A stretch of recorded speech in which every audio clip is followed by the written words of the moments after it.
Saya Niputu Trisnanda. Saudara, putusan kasus korupsi pengelolaan tata niaga komoditas timah di wilayah izin usaha pertambangan di PT Timah Tbk tahun 2015-2022 mendapat sorotan tajam dari publik tanah air.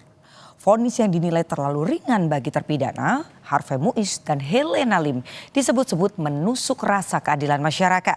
Kerugian negara sebesar 300 triliun rupiah yang diakibatkan oleh tindakan mereka beserta para terpidana lainnya dinilai tak sebanding dengan hukuman yang dijatuhkan.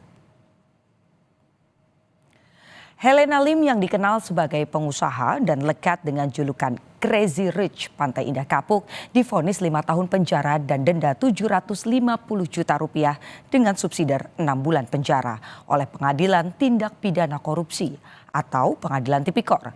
Helena Lim yang terseret kasus korupsi pengelolaan tata niaga komoditas timah juga dihukum pidana tambahan berupa uang pengganti sebesar 900 juta rupiah yang harus dibayarkan paling lama 1 bulan setelah terbit putusan pengadilan berkekuatan hukum tetap.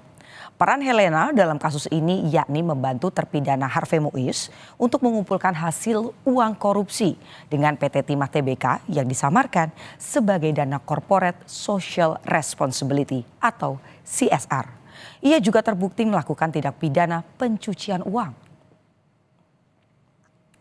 Sebelumnya jaksa penuntut umum menuntut Helena dengan pidana pokok 8 tahun penjara serta denda 1 miliar rupiah subsidi 1 tahun penjara dan juga uang pengganti 210 miliar rupiah subsidi 4 tahun kurungan. Namun vonis yang dijatuhkan terhadapnya ternyata lebih ringan dari tuntutan. Jaksa mendakwa Helena berperan membantu menampung dan menyamarkan uang korupsi timah sebesar 420 miliar rupiah.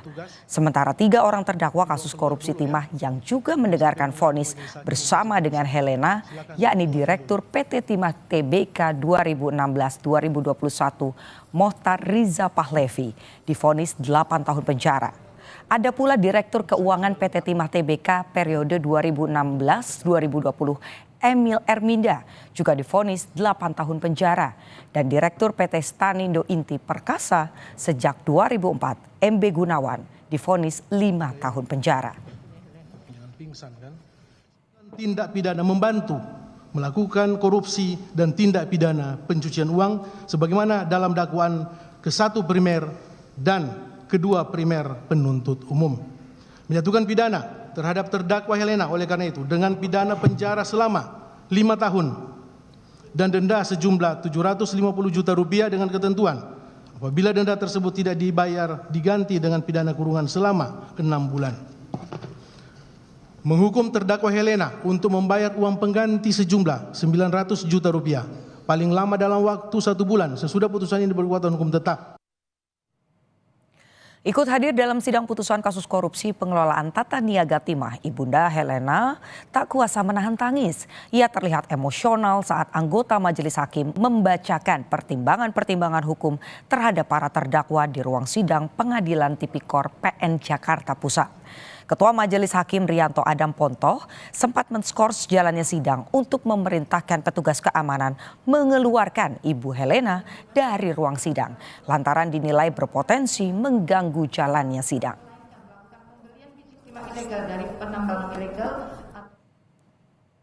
Selain Crazy Rich Helena Lim, sosok Harvey Muiz juga menuai perhatian dalam kasus ini, saudara.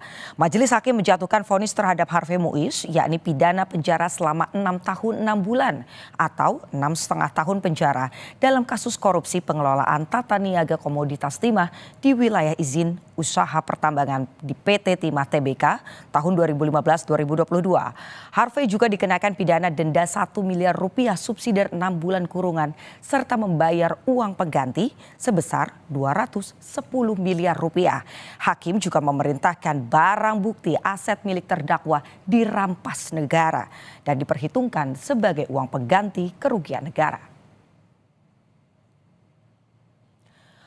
Vonis terhadap Perpanjangan tangan PT Refine Bangkatin tersebut menuai perhatian lantaran jauh lebih ringan dibandingkan tuntutan jaksa, yakni pidana penjara 12 tahun dan denda 1 miliar rupiah.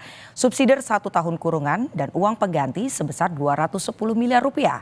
Harvey terbukti secara sah dan meyakinkan bersalah melakukan tindak pidana korupsi serta tindak pidana pencucian uang pengelolaan tata niaga komoditas timah di wilayah izin perusahaan di PT Timah Tbk tahun 2015-2022. Harvey berperan sebagai perpanjangan PT RBT yang bekerja sama dengan Direktur Utama PT Timah Tbk kala itu, Mohtar Riza Pahlevi, untuk mengakomodasi pertambangan timah ilegal dengan tameng sewa menyewa peralatan processing peleburan timah.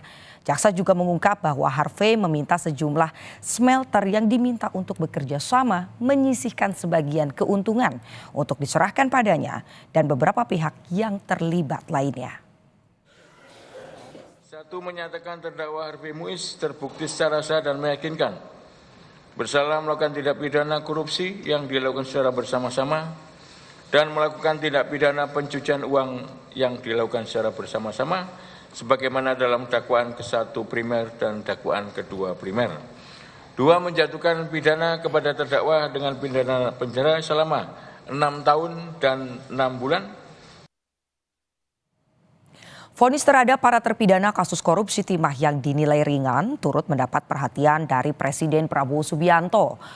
Prabowo menyebut koruptor yang merugikan negara hingga ratusan triliun rupiah harusnya divonis 50 tahun penjara.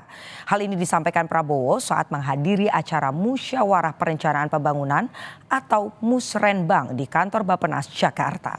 Meski tidak menyebut secara gamblang, namun pernyataan Prabowo diduga mengarah pada kasus dan sosok tertentu. Prabowo bahkan meminta jaksa segera naik banding atas vonis ringan koruptor. Kalau sudah jelas melanggar, jelas mengakibatkan kerugian triliunan, ya semua unsurlah. Terutama juga hakim-hakim, ya vonisnya jangan terlalu ringan lah.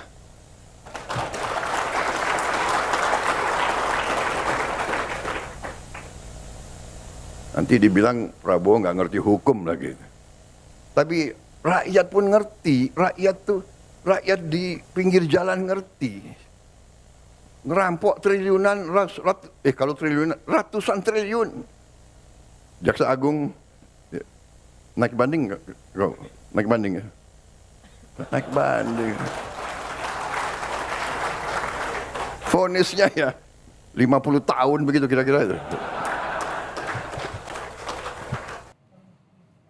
Dan atas putusan yang jauh dari tuntutan jaksa, Kejaksaan Agung resmi mengajukan banding atas vonis Harvey Muiz. Dalam kasus korupsi pengelolaan tata niaga timah, Kepala Pusat Penerangan Hukum Kejaksaan Agung Harli Siregar memastikan banding sudah didaftarkan Pengadilan Tinggi Jakarta. Harli bilang saat ini jaksa penuntut umum sedang fokus untuk menyusun butir-butir atau poin-poin dalil-dalil yang terkait dengan memori banding. Kejaksaan Agung mendukung pernyataan Presiden Prabowo Subianto yang mendorong banding terhadap kasus-kasus korupsi yang vonisnya dinilai ringan. Banding ini oleh jaksa penuntut umum setelah menggunakan masa pikir-pikir range yang terlalu jauh antara tuntutan dengan putusan. Yang kedua, bahwa tentu jaksa penuntut umum mempertimbangkan rasa keadilan masyarakat yang masih belum dipertimbangkan secara utuh oleh pengadilan. Dan yang ketiga, terkait dengan unsur kerugian keuangan negara, kita tahu bahwa di sana ada kerugian lingkungan sehingga kerugian keuangan negara yang masih sangat besar, ya 300 triliun. Ringannya putusan terhadap Harvey Muiz serta para terpidana lainnya dalam kasus korupsi pengelolaan tata niaga timah memicu hujan kritik dari berbagai lapisan masyarakat. Mulai dari warganet yang menyampaikan kritik lewat media sosial, bahkan hingga kalangan tokoh. Seperti Menteri Koordinator Politik Hukum dan Keamanan periode 2019-2024 Mahfud MD, yang menyebut bahwa vonis yang diterima Harvey Muiz menusuk rasa keadilan masyarakat. Terlebih dengan kerugian negara yang mencapai 300 triliun rupiah. Itu sungguh menusuk rasa keadilan. Karena apa? 6,5 tahun itu kok kecil sekali bagi orang yang menggarung kekayaan negara. 300 triliun hanya diambil 210. Lalu ada yang mengatakan, Pak, itu 300 itu kan potensi. Bukan potensi. Itu sudah disampaikan bahwa itu kerugian keuangan negara, bukan kerugian perekonomian negara. Kalau kerugian perekonomian negara itu potensi, termasuk gaji, termasuk apa gitu yang diduga merugikan perekonomian. Ini uang negara. Hal senada juga diungkapkan oleh budayawan Sujiwo Tejo. Dalam unggahannya di media sosial 24 Desember 2024 di laman akun Instagramnya, Sujiwo Tejo menyindir vonis ringan Harvey Muiz dan mengaitkannya dengan kebijakan kenaikan PPN menjadi 12%. Ia juga berkelakar jika vonis sudah adil jika dihitung berdasarkan persentase PPN. Ia menilai secara matematis, hukuman ideal seharusnya 45-17 tahun. Tetapi yang diambil hanya 12% saja.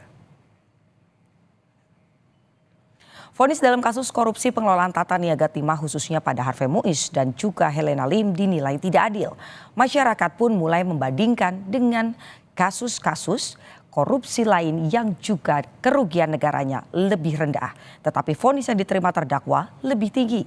Seperti terdakwa dalam kasus korupsi pengelolaan dana PT Asuransi Jiwasraya, yakni Beni Cokro yang divonis hukuman penjara seumur hidup. Dengan kerugian negara diperkirakan sebesar 22 triliun rupiah. Selain kasus asuransi Jiwasraya, Beni Cokro juga terjerat kasus PT Asabri.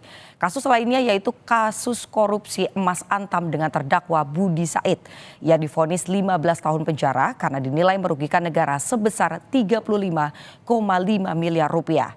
Sementara kasus yang melibatkan mantan Menkominfo Johnny Plate membuatnya divonis 15 tahun penjara pada kasus korupsi Menara BTS 4G. Dari perhitungan kerugian negara mencapai sekitar 8 triliun rupiah. Korupsi pengelolaan tata niaga komoditas timah di wilayah izin usaha pertambangan di PT Timah ini mengakibatkan kerugian dalam berbagai bentuk, termasuk kerugian lingkungan saudara. Butuh waktu tak sebentar dan dana yang tak sedikit untuk memulihkan area kerusakan lingkungan akibat ulah dari pihak-pihak yang tak bertanggung jawab. Keadilan kini dipertanyakan, apakah hukuman yang dijatuhkan kepada para pelaku setimpal dengan kerugian yang mencapai nilai fantastis, yakni 300 triliun rupiah. Meski putusan telah dijatuhkan, langkah hukum yang tengah diambil Kejaksaan Agung menjadi sesuatu yang kita tunggu.